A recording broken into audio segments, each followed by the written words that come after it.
What's up, fight fans? In today's video, that fight happened against Islam. You think so? It already feels like Ilia Topuria's statements are starting to get under Islam Makhachev's skin. Islam doesn't usually respond to the Georgian, but this time he fired back hard. And it wasn't just Makhachev, a lot of fans also reacted strongly to what Topuria said. Plus, Chael Sonnen is clearly siding against Ilia Topuria. Alexander Volkanovski now has his eyes on Movsar Evloev, but Dana White might not be on board. Additionally, footage has leaked online showing Diego Lopes crying backstage after his loss to Alexander Volkanovski. Another piece of footage has also surfaced, showing Dana White congratulating Paddy Pimblett after his win over Michael Chandler. And yet another clip leaked online, showing Paddy Pimblett visiting Michael Chandler and his family immediately after their fight. But we've got a small favor to ask. We're just a few away from hitting 85,000 subscribers. If you can help us get there, we'd really appreciate it. Thanks in advance. Ilia Topuria has officially reached a new level, the level where Joe Rogan himself invites you onto his show. So for Topuria, this is a huge moment. But some fans believe Topuria's appearance on Joe Rogan's podcast is part of a bigger plan, that the UFC's promo machine is in full swing, pushing the Georgian hard. A lot of people are convinced the UFC is setting up a massive blockbuster title fight, Islam Makhachev versus Ilia Topuria. On Rogan's show, Topuria didn't hold back. When asked about a potential title shot against Islam, he sent a direct message. I would like to fight with Islam. But if they don't give you that fight, if they give you like a number 1 contender fight, when would you like to fight next? I wouldn't fight for a number 1 contender really? fight. It's the most marketable fight, right? I don't care if Islam decides that he doesn't want to fight me. I don't care. Pointed out the UFC's past decisions. If they gave that chance title shot in another division to everyone, why not me? They gave that to Henry Cejudo, Conor McGregor, GSP, John Jones. I proved I deserved that shot. I knocked out 2 of the all-time greats. As you know, Makhachev doesn't usually respond to Topuria, but after Khabib appeared on a podcast with Chechen journalist Adam Zubarev and said he doesn't believe Topuria deserves a shot at Islam, things escalated. Khabib stated that in his opinion, Arman Tsarukyan is a more serious threat than Topuria, but Topuria's response was sharp. Khabib knows I'm the one to take the belt from Islam. That's the only reason he doesn't want Islam to fight me. Islam Makhachev quickly fired back on Twitter, saying, "Don't mention my name or my coach until you've beaten a top 5 opponent in my division." But then, he deleted the tweet. That move didn't go unnoticed. Fans exploded online, splitting into 2 camps. Some said, "Why did he delete it? It wasn't even bad. He was right." Makhachev wants Arman to fight Topuria while he waits for the Belal versus Jack Della Maddalena winner. Then he'll move up to welterweight. Khabib is playing chess. Islam, give me King Kong but not Topuria. Ilia should fight Paddy or Arman. Says the guy who got a title shot without beating a top 5 opponent himself. Islam fought Bobby Green for the title LOL. The double standards are crazy. But here's the thing. This is all part of the game. Topuria knows what he's doing. He's not disrespecting Makhachev personally. He's not bringing up religion or family like McGregor once did. He's keeping it professional, just playing the mental game to get under their skin, hoping it'll pressure them into accepting the fight. Makhachev, on the other hand, has his eyes on a different goal. He's focused on moving up to unify titles in another division. But there's one big problem: Belal Muhammad. As Khabib recently admitted, Belal is like family to their team, and they're not willing to put personal bonds on the line for championship belts. So for now, Makhachev is stuck in a waiting game. But Ilia Topuria sees it differently. He believes Islam Makhachev will end up fighting Belal Muhammad next for the title. That's gonna happen. I would like that to happen if Belal wins, but that's an if. Jack Della Maddalena is a bad motherfucker. He's good, man. Yeah. That guy's good. Even if he wins, they're gonna make that fight happen against Islam. You think so? Yeah. Well, if Jack Della Maddalena wins, then Jack is the new welterweight champion. And, maybe he fights Islam. That makes a lot of sense. For example, Arman Tsarukyan is confident that Topuria's next fights will definitely be for the title. Topuria just keeps rising, louder, sharper, and more dangerous with every move he makes. But now Chael Sonnen is claiming that Ilia didn't vacate his belt. He was actually. Charles Oliveira said he'd approach a potential fight with Ilia Topuria the same way he approaches every tough matchup. He respects Topuria and thinks he's a tough guy, but reminded everyone that lightweight is a very, very tough division. En caso de que os enfrentéis, ¿cuál sería tu predicción para esa pelea contra Ilia? Sí, se essa luta acontecesse, caminharia para frente como sempre caminhei com todos. Sim, sabendo que é um cara duríssimo, Porém, a categoria do peso leve é uma categoria muito complicada.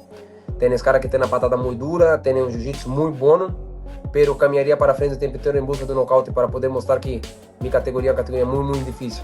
Pero, como falei, para Bu, tem todo o respeito do mundo pela pessoa que é e pelo grande campeão que é. After defeating the dangerous rising star Diego Lopes, Alexander Volkanovski now has his eyes on Movsar Evloev, but Dana White might not be on board. According to Volkanovski, Evloev has earned his shot. He's been calling for it for a while, and Alex believes it would be a meaningful win, especially if he's the first to hand the Russian his first career loss. But even he admits he's not sure Dana White will be sold on the matchup, and interestingly, Evloev agrees. He's also doubtful the UFC boss will greenlight the title fight. Oh, we've got to ask you about what's next. Obviously, everyone will talk about the Movsar fight. I don't know how exciting or how excited people are about it. The Ilia fight, I'm sure, is one you'd love to run back. Where are you? Where is your headspace at the moment about what you would like to do next? Because there are plenty of options for you. Yeah, well, I guess got to talk with the UFC. You know, I did mention Movsar.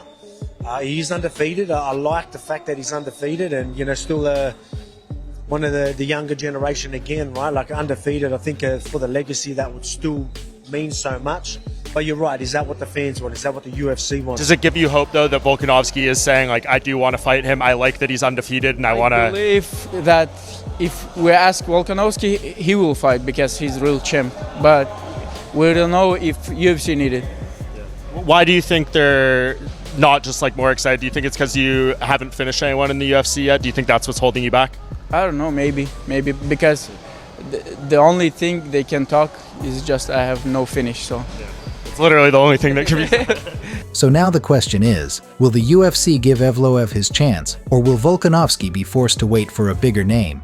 Alexander Volkanovski, the first fighter 35 years older to become champion in 128-155 pound division in the UFC. This is so, it's not frustrating, but there's been other athletes outside of the UFC who've done it before. Yeah, but that just shows you how big the UFC is. Like, nobody recognizes any other organization. But that is a big feat, being over 35. I think I've done it against Adriano when I did the flying knee, was 36 years old. And then I defended it at 37, I think. When did I fight him? 37, but anywho, yeah.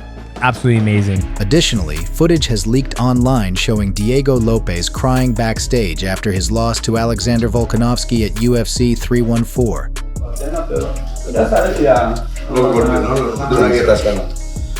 De una guerra, hermano, hermanos, vamos a empezar. Llegamos muy rápido, ¿estamos de acuerdo? ¿Va? Ya hemos estado aquí, ¿te acuerdas? Ya hemos estado aquí, hermano. Y ve hasta dónde nos hemos levantado, ¿va? Siempre, ya sabes, hermano, siempre estamos aquí contigo, toda la vida. Toda la vida. Toda la vida. Si quieres sacarlo, sácalo, ¿va?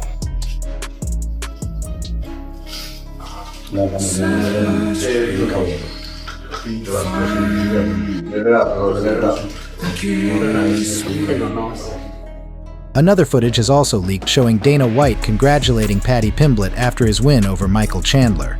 Oh, dude. You like that? Wow. You like that? So, you didn't like? That's how we roll, man. Everybody keeps doubting you, man. Everyone, and then we prove them wrong every time. Congrats. Another piece of footage leaked online showing Paddy Pimblett visiting Michael Chandler and his family immediately after their fight at UFC 314. What's up? Cheers, man. Thank you very much. Yeah, dude. Congrats, man. Hope you're good, little man. Paddy. Hey, Paddy, come on. Paddy. Thank you very much. Again, bye, bro. Thank you for stepping up. Thanks for sharing me up. I appreciate it. Yes, sir. Thank you. Michael Chandler posted an emotional message after his loss to Paddy Pimblett. He wrote, "There are really no words to describe the pain and disappointment you feel. You just live in it, let it run its course, and take what's left. From there, you rebuild. The best you can do is move forward with confident expectancy and pride in the effort. One thing is certain. I can rest knowing I prepared the best I could, and I alone was responsible for my shortcomings in that octagon. My team prepared me. The UFC gave me the opportunity. I stepped into the ultimate proving ground, ready, bested but never beaten, never out of the fight, still in pursuit. And this picture sums up how I feel and what truly matters. Bruised, bloodied, and heartbroken. But I have my soulmate by my side and 3 little hands to hold. The future is still bright. Walk on. See you at the top." A lot of people gonna trash on me because I'm trashing Michael Chandler, but in reality, McGregor destroyed his career, brother. I think that was fucking McGregor's fault, brother. Yeah. You know, 2 years without fighting, waiting, brother. Plus at his age, you know. Yeah, but you cannot count on McGregor, you know. He's talking about being president, you know. He's talking about the fucking president of Ireland, bro. Imagine that. Ian Gary goes off on Carlos Prates. After watching old footage, he calls him a quitter. He's not a fighter, Gary said bluntly. Did you see it? Yeah, look at this. This is a video of Carlos Prates and his true fighting spirit, called being a quitter. He'd just been beaten up all the rounds prior, puts his hand up, shakes his head, says, I'm done, and then just drops to the ground in absolute despair because he knows that deep down, he's not a fighter. Tom Aspinall wishes he could fight more often. The interim champ says he's ready and eager. He just wants the UFC to give him the green light. I've been your biggest challenge to date as a fighter, as a UFC fighter. To be honest, there's nothing to really complain about too much apart from the knee injury. But I think that was a blessing in disguise anyway. I feel like I learned so much from that, and I came back way better. Since I came back, I've gone 3-0 with 3 first-round knockouts. So yeah, I mean, it wasn't good at the time, but I learned a lot from it. What about securing fights? That's definitely tough. The timing between fights is not something that I'm too keen on. I'd like to be more active, but I guess that's the way it works at the top. I don't know. I've never been in this spot before, so activity lately has been a bit of a problem. But I feel like it's all going to work out pretty good. Do you ever get UFC nerves at all?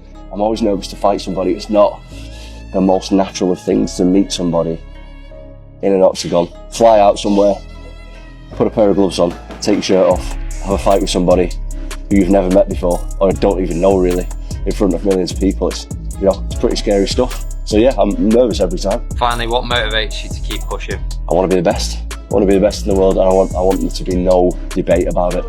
I want everyone to think about heavyweight MMA and think about me and think that I'm the guy and think that there's no debate that there's anybody else close to me. That's my motivation. That's all for today. If you enjoy our videos, don't forget to hit the like button and subscribe to the channel. We'd really appreciate it.